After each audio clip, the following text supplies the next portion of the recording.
Olá, muito boa tarde a todos. Eu sou o Vitor Irajá e atualizo você das últimas notícias do Brasil e do mundo, nesse sábado, dia 2 de maio. O Irã disse hoje que a guerra com os Estados Unidos pode ser retomada depois que o presidente Donald Trump rejeitou a última proposta de paz apresentada por Teherã.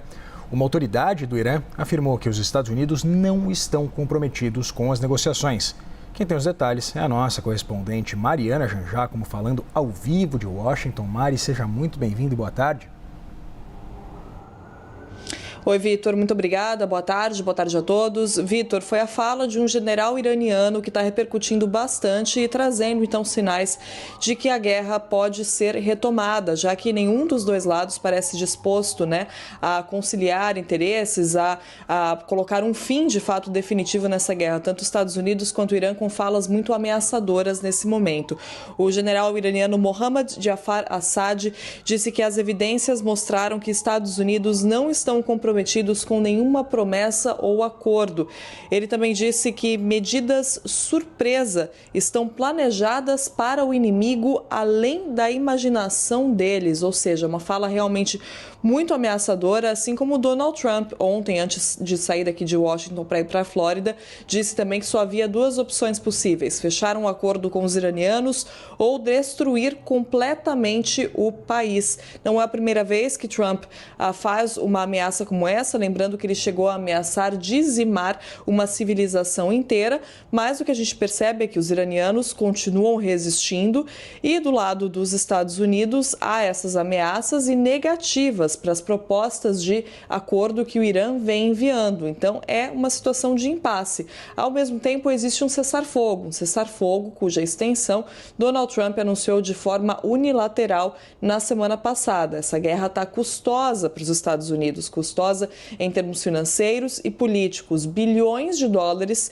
que os Estados Unidos estão gastando nessa guerra e a popularidade de Donald Trump cada vez mais em baixa. Os americanos não vendo a vantagem, o retorno de todos esses bilhões de dólares, além de deslocamento de arsenais que poderiam estar em outras partes, se preparando para a defesa de outras partes para os Estados Unidos, que estão agora investidos nessa guerra. Então, Donald Trump segue com o cessar-fogo, mas faz ameaças e agora o Irã também.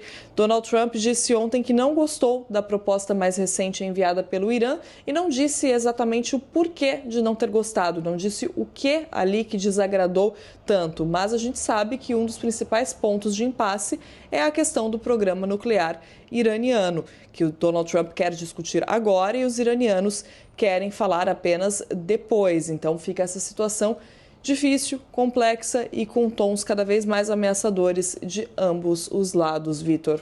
Ana Maria, a gente acompanhou essas críticas de Donald Trump, inclusive, sobre essa ausência de interesse por parte dos iranianos de discutir o programa nuclear. Muito obrigado pelas suas informações, Mariana Janjacomo, falando ao vivo de Washington. E olha, uma nova pesquisa mostrou que a maioria dos americanos acha que foi um erro os Estados Unidos entrarem em guerra com o Irã. Segundo um levantamento feito pelo Washington Post, pela ABC News e pelo Ipsos, 61% dos entrevistados acham que a decisão de usar a força militar contra o Irã foi um erro. Outros 36% acham que essa foi uma decisão certa, uma decisão acertada. 3% não responderam. Os números são similares a pesquisas conduzidas durante as guerras no Iraque, em 2006, e no Vietnã, na década de 70, quando 6 em cada 10 americanos diziam que era um erro entrar nesses conflitos. A pesquisa Ipsos também mostrou que a população está dividida sobre os próximos passos da guerra. 48% dos ouvidos acham que os Estados Unidos deveriam fazer um acordo com o Irã, mesmo se for um acordo pior para os Estados Unidos. Outros 46% acham que o país deve pressionar o Irã por um acordo melhor, mesmo que isso signifique a retomada dos bombardeios. 7% não responderam. O levantamento foi conduzido entre os dias 24 e 28 de abril e entrevistou cerca de 2.500 americanos adultos. A margem de erro é de 2 pontos percentuais para mais ou para menos. Vamos mudar de assunto, vamos falar sobre aspectos nacionais, porque aqui no Brasil a preocupação é com as chuvas que atingem o Nordeste do país. Mais de 2.000 pessoas estão desalojadas ou desabrigadas depois dos temporais que atingiram o estado de Pernambuco. 5 pessoas morreram. A gente vai então até Olinda, onde está o nosso repórter Paulo de Tarso, que atualiza a situação para a gente. Paulo, seja muito bem-vindo e boa tarde.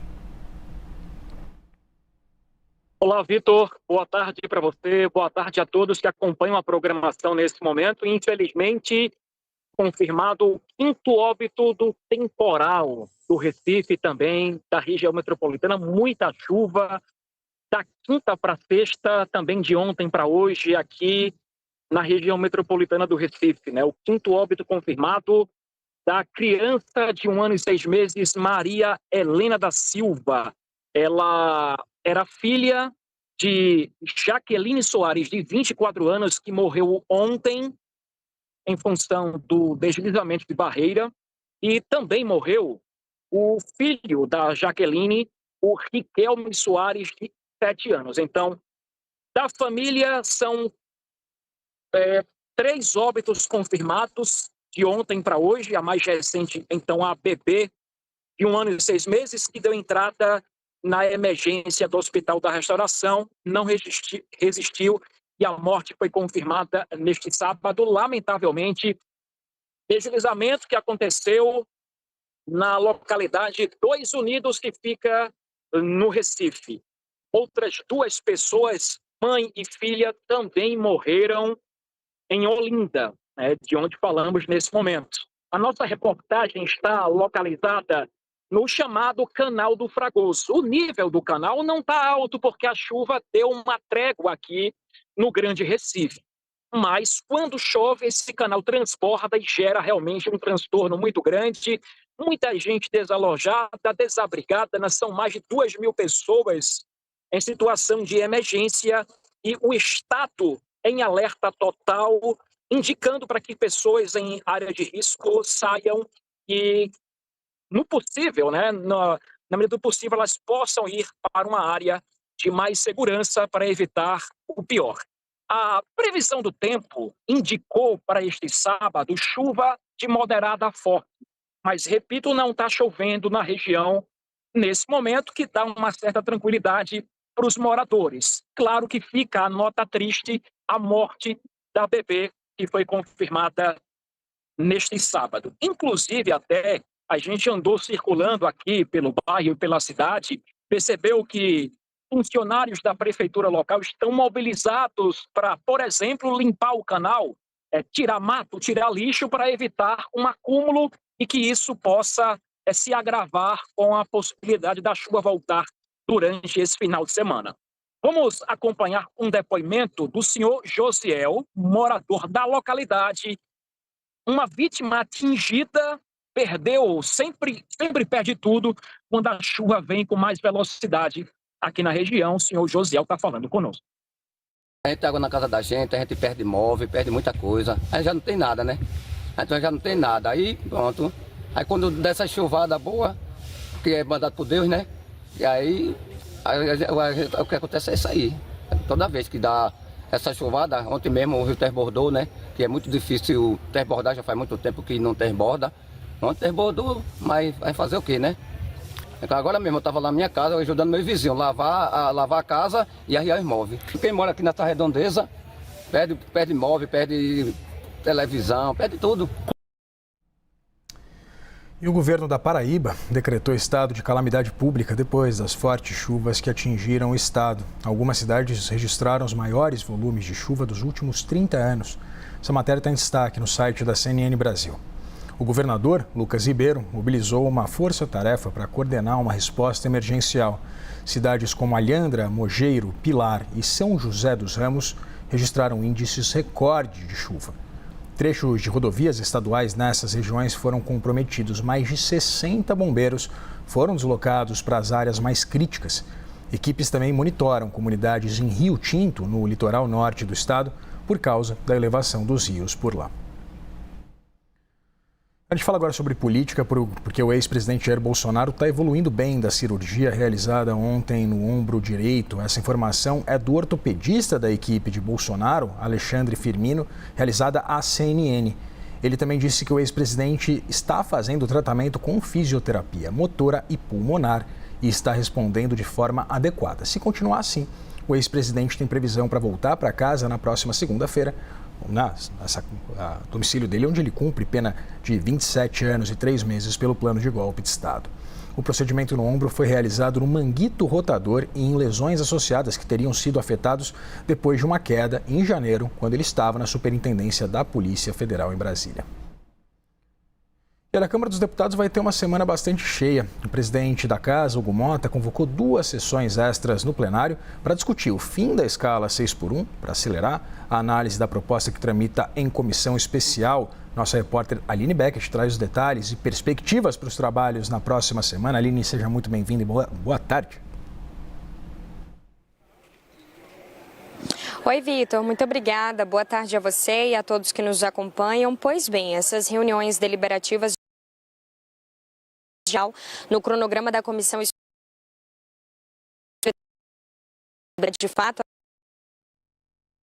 Probleminha de conexão com a Aline Beck, a gente vai tentar retomar o contato com Brasília, portanto teremos essa confirmação de que a Câmara dos Deputados vai ter uma série de sessões extras para dar vazão às discussões na comissão especial que analisa a proposta de fim da escala 6x1. Temos a Aline novamente. Aline, novamente fomos traídos pela tecnologia. Por favor, a palavra é sua.